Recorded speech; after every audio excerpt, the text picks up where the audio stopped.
¿cómo está? Qué gusto acompañarle nuevamente. Información de impacto económico es lo que vamos a contarle a continuación. Enunciados que resumen lo más importante. Venezuela y Federación Rusa reafirman alianza estratégica reunida. La vicepresidenta ejecutiva de Venezuela, Delcy Rodríguez, con el canciller Sergei Lavrov, ha dicho que una oficina de PDVSA se trasladará a Moscú. Ya le diremos cuál. Espere los detalles. Brexit sigue generando tensiones. Unión Europea alerta al Reino Unido sobre retrasos.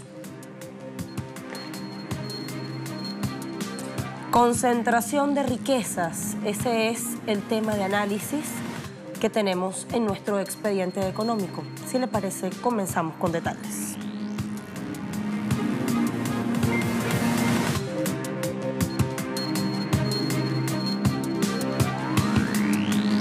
El presidente Nicolás Maduro ha instruido que la Oficina de Petróleos de Venezuela en Europa, que se encuentra en Lisboa, sea mudada y trasladada a Moscú. Es una forma de afianzar nuestra cooperación. Bueno, palabras de la vicepresidenta ejecutiva venezolana Delcy Rodríguez Gómez, confirmaba en rueda de prensa junto al ministro de Asuntos Exteriores de la Federación Rusa, Sergei Lavrov, que efectivamente cierra una oficina del estatal PDVSA en la ciudad de Lisboa y esta será trasladada a capital rusa, Moscú. Una decisión que obedece principalmente al hecho de que Europa no da garantías a la República Bolivariana en la defensa de sus activos. Establece la ampliación de la cooperación energética que Caracas tenía con empresas petroleras rusas como Rosneft y Gazprom. Según lo que dijo Delcy Rodríguez, las autoridades venezolanas no tienen duda alguna de que el momento en que se produce el anuncio de este traslado es oportuno. La vicepresidenta también detallaba que Venezuela ejercerá todas las acciones legales correspondientes para garantizar su derecho a la defensa. ¿A la defensa de qué? De sus activos financieros que están territorio afuera y que fueron entregados a sectores golpistas. Rodríguez reiteró que medicamentos y alimentos de primera necesidad serán comprados a Moscú. En el contexto de esa rueda de prensa que se daba al término del encuentro bilateral, el ministro ruso reiteraba el apoyo de Rusia a la soberanía venezolana y a los esfuerzos dirigidos por el presidente Nicolás Maduro para lograr una estabilidad. También se confirmaba solidaridad absoluta de Rusia para con el gobierno homólogo de la nación suramericana. Cooperamos estrechamente y coordinamos nuestras acciones en el ámbito internacional y en este momento nuestra cooperación está adquiriendo especial importancia.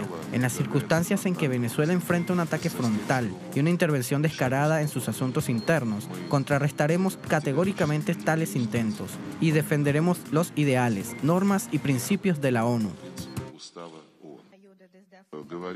Si hablamos de la situación humanitaria en Venezuela en general, naturalmente creo que el suministro masivo de trigo ruso ayuda sustancialmente a su normalización, ayuda al gobierno venezolano a resolver los problemas actuales.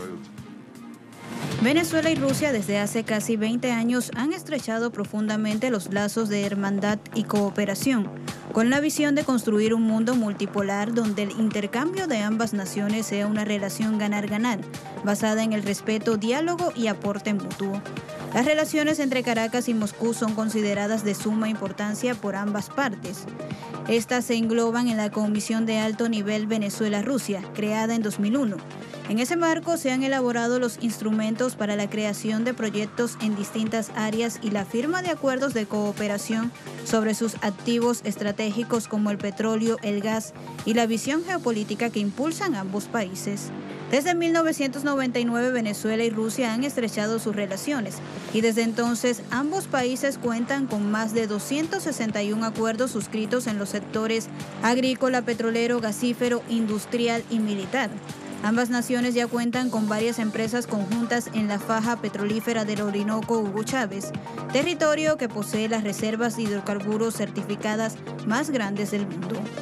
Venezuela y la nación euroasiática contemplan el funcionamiento de empresas conjuntas orientadas al desarrollo de obras de infraestructura, construcción de facilidades y prestación de servicios para impulsar la producción del crudo en el país. En la actualidad, los dos países avanzan en los planes de estudio para desarrollar proyectos gasíferos en la península de Paria, en el estado Sucre, concretamente en los campos Patao y Mejillones pertenecientes al proyecto Mariscal Sucre, uno de los más ambiciosos en materia gasífera que desarrolla Venezuela. En otro tema, desempleo al alza en Colombia, hubo un repunte de la desocupación en enero de este año en ese país. El Departamento Administrativo Nacional de Estadística informó, tras una medición en 13 ciudades del país, que el índice referido ascendió a 12,8%.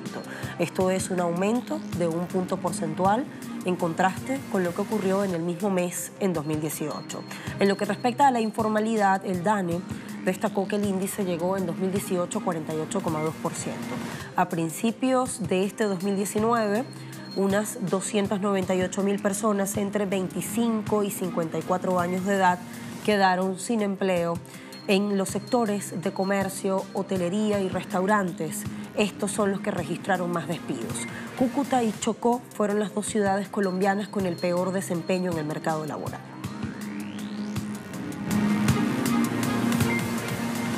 Hablamos ahora de Uruguay. La cantidad de industrias y comercios ha ido en aumento en los últimos 12 años, según estadísticas del Banco de Previsión Social. Estas indican que el número de industrias y comercios registrado entre 2006 y 2018 creció en 55%. Hasta el año pasado había en Uruguay 55.000 empresas más que en 2006, justo cuando inició el ciclo gubernamental del Frente Amplio. Desde enero de 2018 entró en vigor una ley que subsidia con $20 millones el pago de salarios de nuevos trabajadores que sean contratados. El ministro de Trabajo y Seguridad Social, Ernesto Murro, defendió las estadísticas emitidas por el Banco de Previsión Social y replicadas por distintas fuentes oficiales. Cuestionó el uso político que se intenta dar de parte de miembros del Partido Independiente y del Movimiento de Empresarios Rurales a estas estadísticas que tienen que ver con lo laboral y comercial, como estamos escuchando. En Costa Rica fueron inaugurados oficialmente uno de los puertos más modernos de Latinoamérica, una obra que costó $1.000 millones y con ella el país pretende impulsar comercio y conexiones globales. La terminal de contenedores de Moín, que está situada en la provincia de Limón y desarrollada por la empresa holandesa APM Terminals, permitirá por vez primera que Costa Rica reciba barcos tipo Superpost Panamax con capacidad para 8.500 contenedores. Es una de las mayores obras de infraestructura desarrolladas por Costa Rica en las últimas décadas y su diseño se basa en una isla artificial de 40 hectáreas con 2 puestos de atraque, de los cuales el primero comenzó a operar en octubre pasado y este jueves inició a hacerlo el segundo, que completa la fase 2A del proyecto. Se prevé que los tiempos de atención a los barcos se reduzcan de 40 horas que utilizan los otros puertos del país a 15 horas que se supone será lo que use la nueva terminal inaugurada, como decíamos, en Costa Rica. Brexit en 3 y 2. De eso vamos a hablar de manera ampliada a la vuelta. Les dejamos con imágenes, espérenos, ya venimos.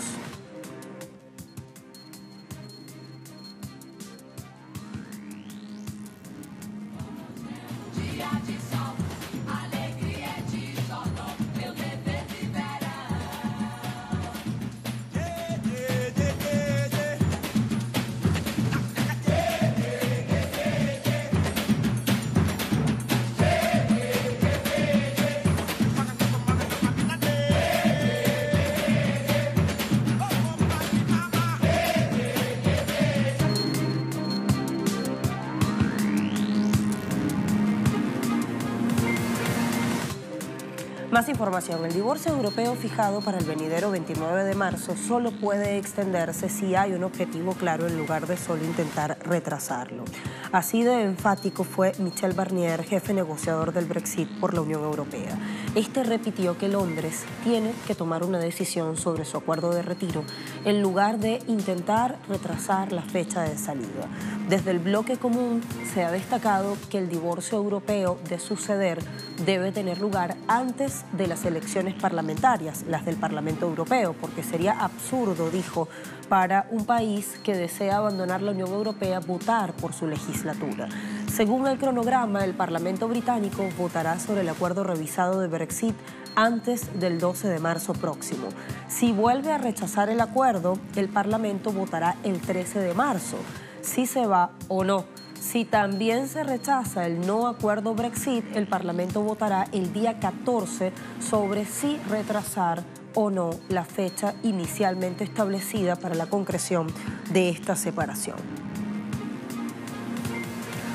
Francia y Holanda han acordado una tregua tras una semana de fuertes tensiones por la irrupción sorpresa del Estado neerlandés en el accionario del grupo Air France KLM, cuya estructura será sometida a revisión de aquí a final de junio. La compra inesperada del 14% de las acciones de ese conglomerado aeronáutico de parte de Holanda irritó a París, que ha pedido explicaciones inmediatas a Ámsterdam. Con ese fin, el ministro holandés de Finanzas, Wopke Hoekstra, se reunió este viernes en la capital gala con su homólogo Bruno Le Maire, ante quien reconoció que la operación había sido poco ortodoxa. Damas y caballeros, hoy estoy entre ustedes en París para mostrarles la fuerte participación de los Países Bajos y de mí mismo en nuestro objetivo común y subrayar que deseamos contribuir al éxito de Air France KLM y responder a los intereses del Estado francés y del Estado holandés. En lo que respecta a Air France KLM, nuestro objetivo es actuar juntos mucho más. Soy consciente de que la forma en que nos involucramos no fue muy ortodoxa, pero se debe a las buenas intenciones. Hemos decidido establecer un grupo de trabajo con el objetivo de transformar y reforzar nuestra visión del futuro de Air France KLM. Este proceso dará sus frutos a fines del mes de junio.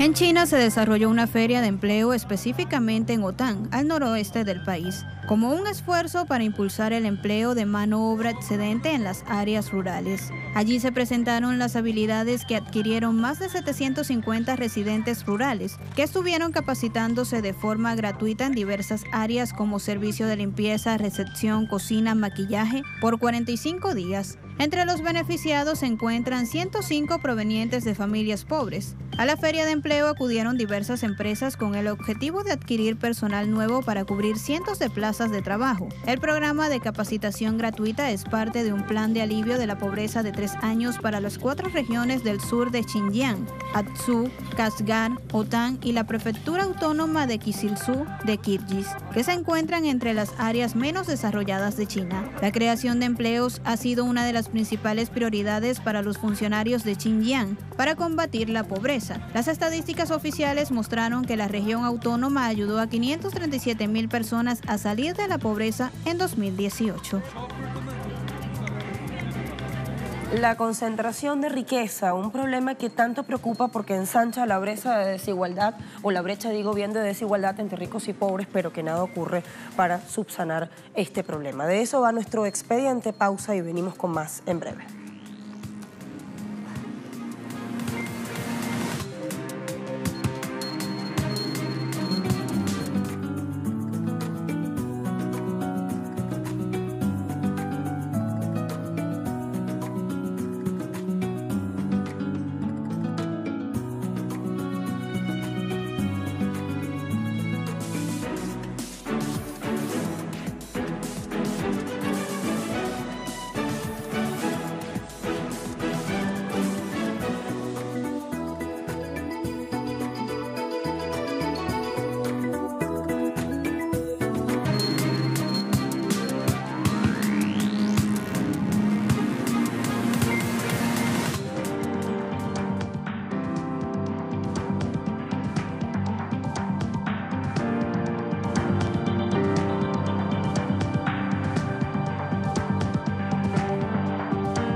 Cada año, en coincidencia con la cumbre capitalista en la localidad suiza, la Oxfam renueva sus informes sobre desigualdad social en el mundo, como un llamado de atención a líderes políticos y económicos que acuden a la estación alpina en Suiza, actores que se han dedicado a multiplicar sus promesas de reducir la desigualdad, pero que se topan de frente con una realidad imposible de ocultar: la ampliación de la brecha entre ricos y pobres.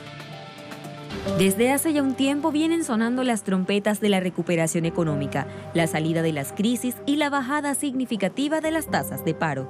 Sin embargo, hay un gran número de personas que miran a los lados con estupor y se preguntan ¿dónde está su parte del pastel? Los ricos crecen sin parar y el número de las personas que viven en condición de pobreza cada vez es más elevado. Según el informe de Oxfam, Premiar el trabajo, no la riqueza, en el 2017 se produjo el mayor aumento de la historia en el número de personas cuya fortuna superan los $1.000 millones, con un nuevo 1.000 millonario cada 2 días. En 12 meses, la riqueza de esta élite había aumentado en $762.000 millones. El 82% de la riqueza generada en 2017 fue a parar a manos del 1% más rico, mientras que la riqueza del 50% más pobre no aumentó lo más mínimo. Ese mismo informe de Oxfam encontró que 2/3 de la riqueza de los multimillonarios, en lugar de ser el resultado del trabajo duro, era el producto de la herencia, el monopolio y el amiguismo. Reveló que esperaba que las 500 personas más ricas del mundo entregaran $2,4 billones a sus herederos en las próximas 2 décadas, una cantidad mayor que el PIB de la India. Para 2018, los datos dejan claro que ningún país hizo lo suficiente para reducir las brechas de desigualdad. Las 26 personas más acaudaladas del planeta concentraron el año pasado tanta riqueza como las 3.800 millones de personas más pobres de la población mundial. Estos datos figuran en el informe Bienestar Público o Bienestar Privado, elaborado también por Oxfam, el cual agrega que el número de 1.000 millonarios prácticamente se ha duplicado en los 10 años posteriores a la gran recesión de 2008, al pasar de 1.125 en ese 2008 a 2.208 en 2018.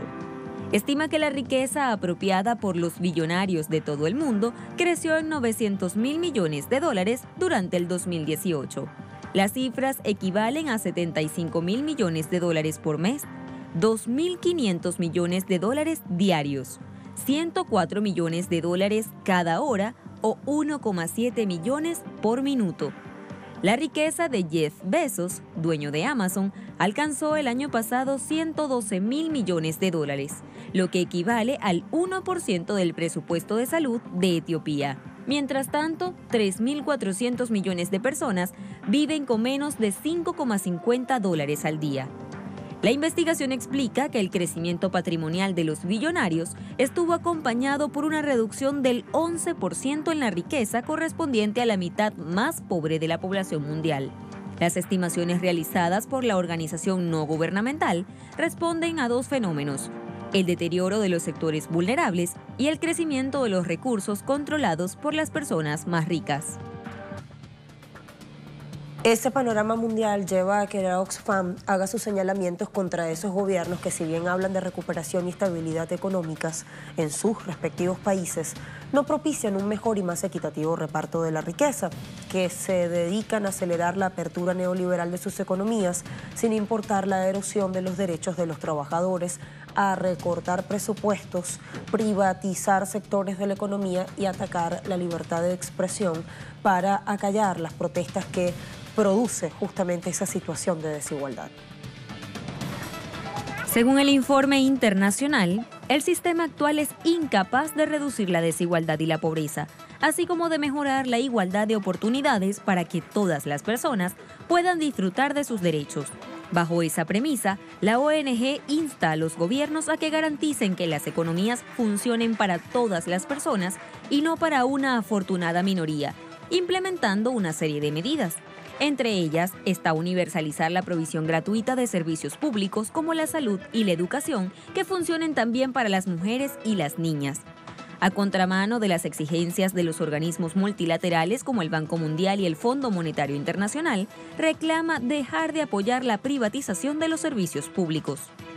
Apunta a reducir la brecha de ingresos entre varones y mujeres, liberar tiempo a las mujeres reduciendo los millones de horas no remuneradas que dedican cada día al cuidado de sus familias y sus hogares. Eso lo sostiene el informe, recordando que en América Latina las mujeres realizan el 73,5% del trabajo de cuidado no remunerado y que en promedio dedican 2,8 veces más tiempo que los hombres a esas tareas que no suelen ser reconocidas como trabajo.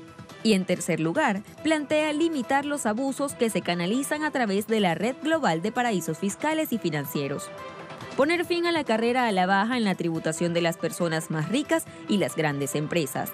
Gravar la riqueza y el capital a niveles más justos, indica el documento, que también propone avanzar en la creación de un mecanismo internacional que guíe las reestructuraciones de deuda soberana. Sugerencia planteada tras revelar que los ricos se benefician no solo de una fortuna en plena expansión, sino también de los niveles impositivos menos elevados desde hace décadas. Oxfam alertó que los más ricos esconden al fisco $7.600 millones, en algunos países como Brasil o Reino Unido, en tanto que el 10% más pobre paga impuestos más altos en proporción a sus ingresos que los más ricos.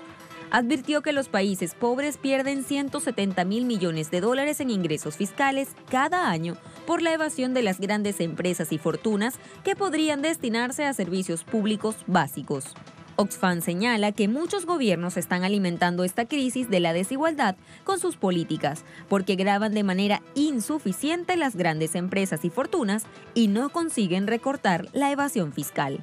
En 2015, solo 4 centavos de cada dólar de ingresos fiscales recaudados en el mundo provenían de impuestos sobre la riqueza, como la herencia o la propiedad. Las tasas fiscales a la riqueza se han reducido o eliminado en muchos países ricos y apenas se implementan en los países pobres.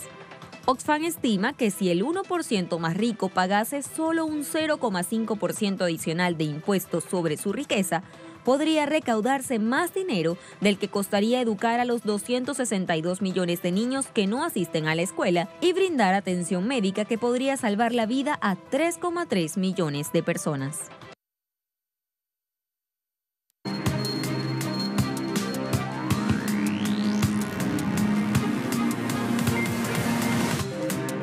Finales revisamos precios petroleros. El Brent ha operado en las últimas sesiones en 66,29. Esto es una pérdida de 0,05%. Luego vemos el Texas intermedio, que ha sesionado en $57,36.